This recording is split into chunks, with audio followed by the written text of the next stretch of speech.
What's up, YouTube? This is Too Raw for TV. Alright, so in this particular video, I want to go ahead and continue with my top 10 NBA head coaches in history listing.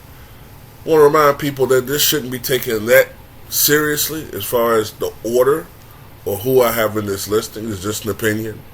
You may have different coaches. You may have some of these coaches in different order.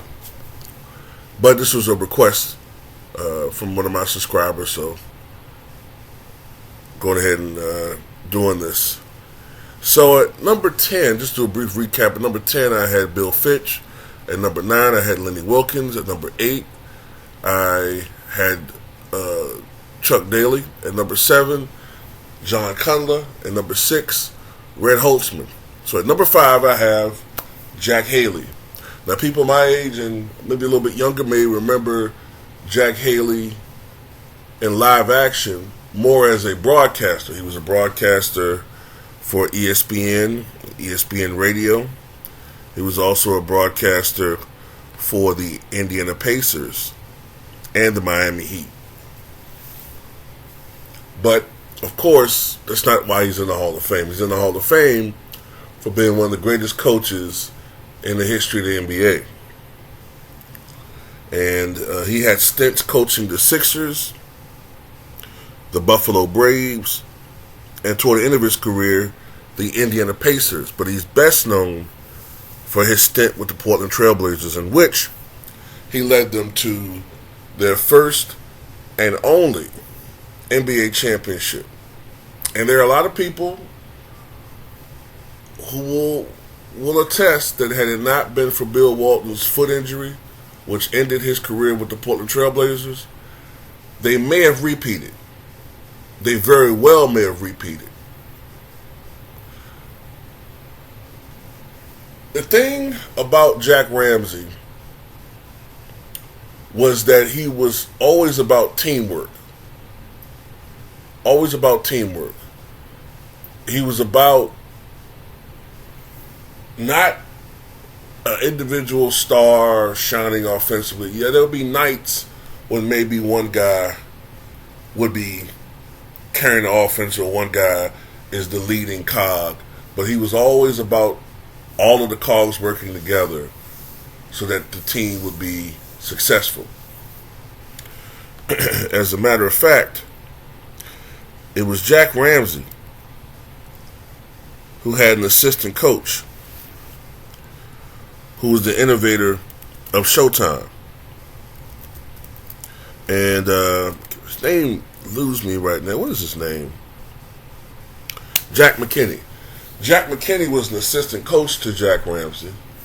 And Jack McKinney, Showtime, while it's his vision, he got parts of it and the inspiration of it from being around Jack Ramsay. So that's another reason why Jack Ramsay is so respected and so successful as an NBA head coach. So Jack Ramsay was born, I don't know what it is about Pennsylvania and these coaches, but he was born in 1925 in Philadelphia, Pennsylvania.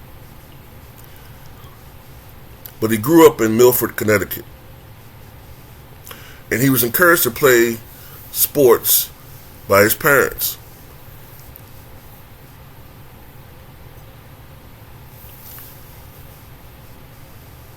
Ramsay graduated from Upper Darcy High School in 1942.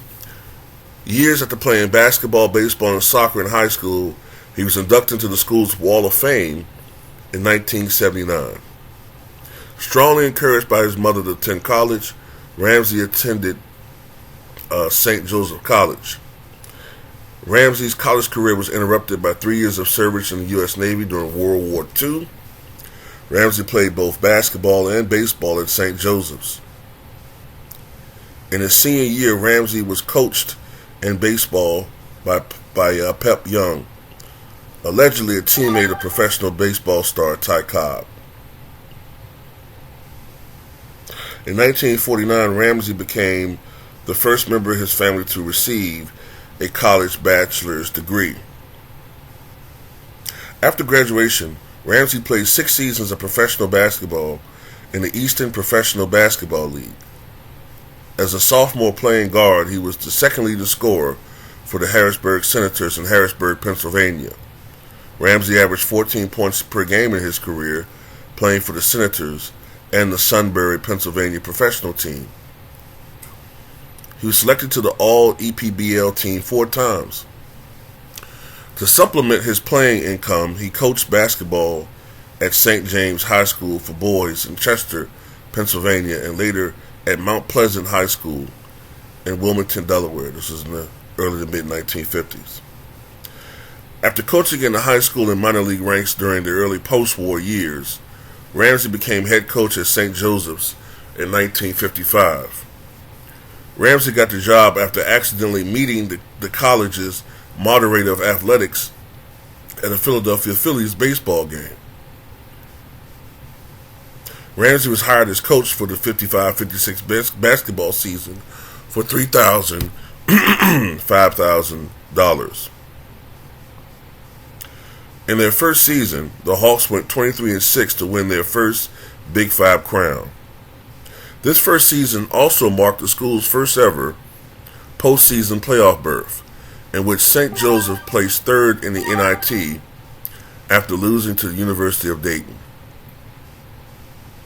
Ramsey would remain with St. Joseph through 1966, leading the Hawks to 6 more Big Five crowns, 5 straight seasons of first-place finishes in the Middle Atlantic Conference, 10 postseason appearances, and a Final Four stint in 1961.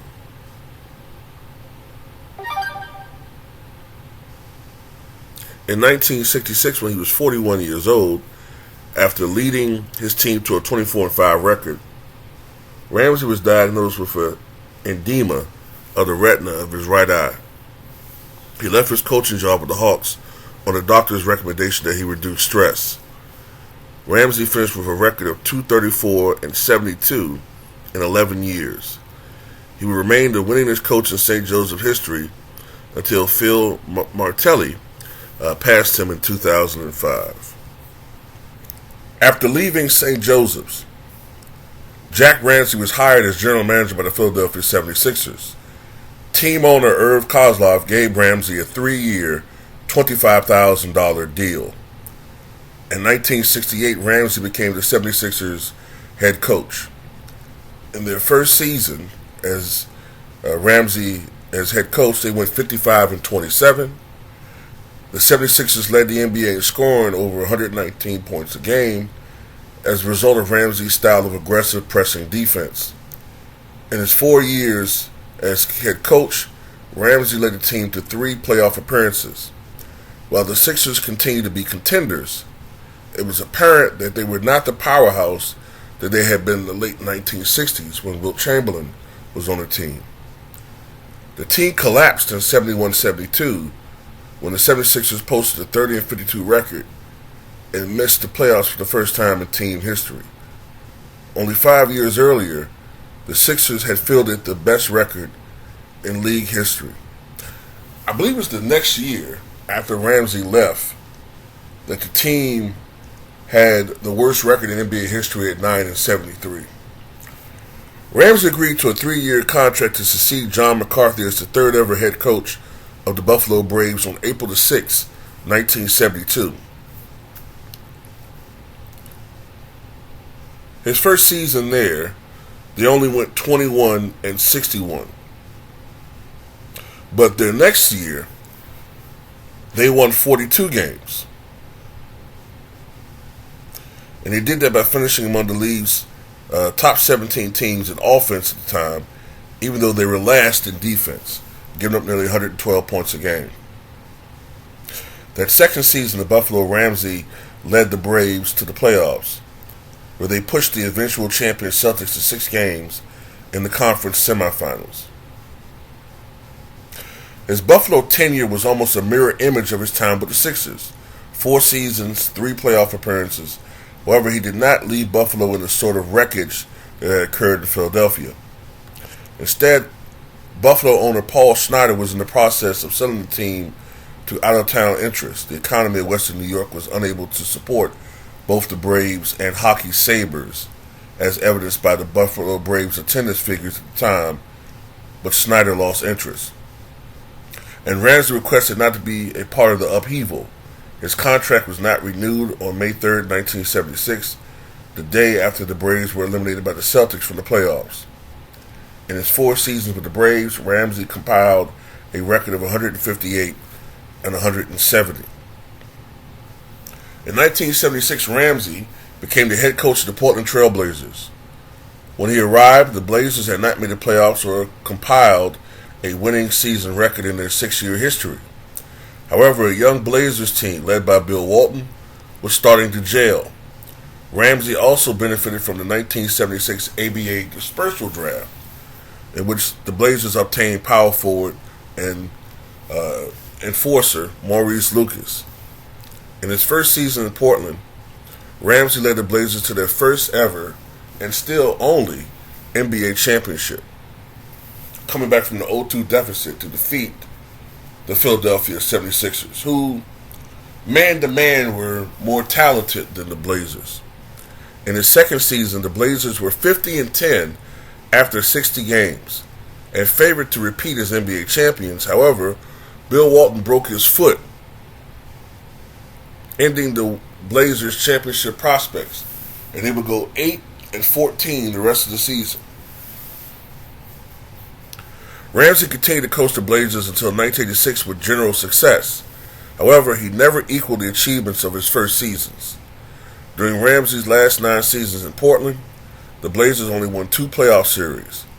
He also coached the Western Conference side in the 1978 All-Star Game. Ramsey took over as coach of the Indiana Pacers for the 86-87 season. Ramsey coached the Pacers to their second winning record as an NBA team. However, Ramsey was unable to duplicate their success in later seasons. Ramsey resigned as Pacers coach during the 88-89 season after a dreadful 0-7 start. When Ramsey left the Pacers, he was second on the all-time wins list for NBA coaches with 864 victories, trailing only Red Auerbach. When he retired, Ramsey had the most combined college and professional wins of any coach. In 1992, Ramsey was inducted into the Basketball Hall of Fame. The Trailblazers retired number 77 in Ramsey's honor on January 14, 1993, symbolically recognizing their 77 championship. In 1996, he was voted one of the 10 greatest coaches in NBA history. After his coaching career ended, Ramsey spent 9 years as a television color commentator for the Sixers and Miami Heat. This is what a lot of us may remember him from, who are younger. The games were broadcast from South Florida's Sunshine Network, now Sun Sports, Fox Sports Radio, and sometimes local Miami station WBFS, then a UPN affiliate. During Ramsey's tenure as Heat commentator, he developed some memorable nicknames and phrases for the Heat players. Whenever point guard Tim Hardaway made a three-pointer, Ramsey shouted, "This away, that away, hard away." Yeah, I remember that. And when Alonzo Mourning dunked the ball, Ramsey declared, "Zoe with the stuffer." Whenever a Heat player made a nice shot, Ramsey screamed, "Bottom of the net." Also on ESPN Radio national broadcast, he coined the phrases "one-hand slammer" after a one-handed dunk and "two-hand slammer jammer" after a two-handed dunk. Between 1996 and 2012, Ramsey called 15 NBA Finals for ESPN Radio, serving as the network's top analyst. He joined ESPN from the Miami Heat full-time in 2000. In addition to TV and radio work, Ramsey authored several books, including The Coach's Art, Dr. Jack's Leadership Lessons, Learned from a Lifetime in Basketball.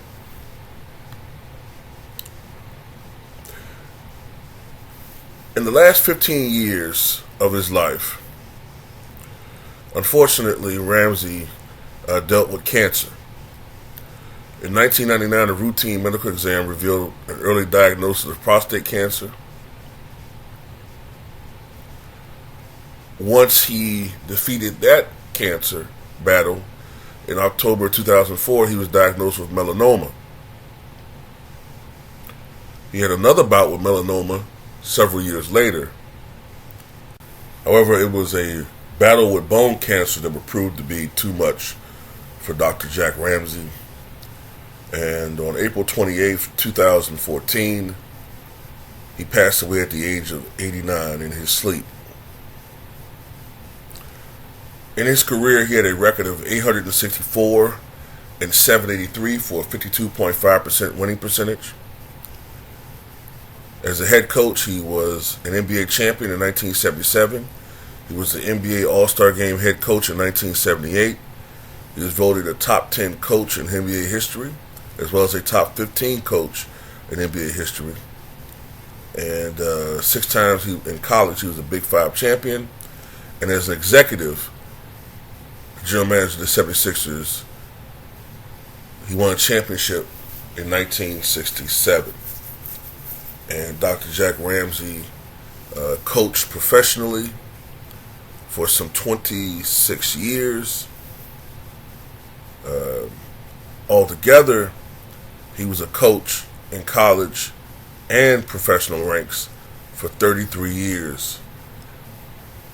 In my opinion, the 5th greatest head coach in the history of the NBA, Dr. Jack Ramsay.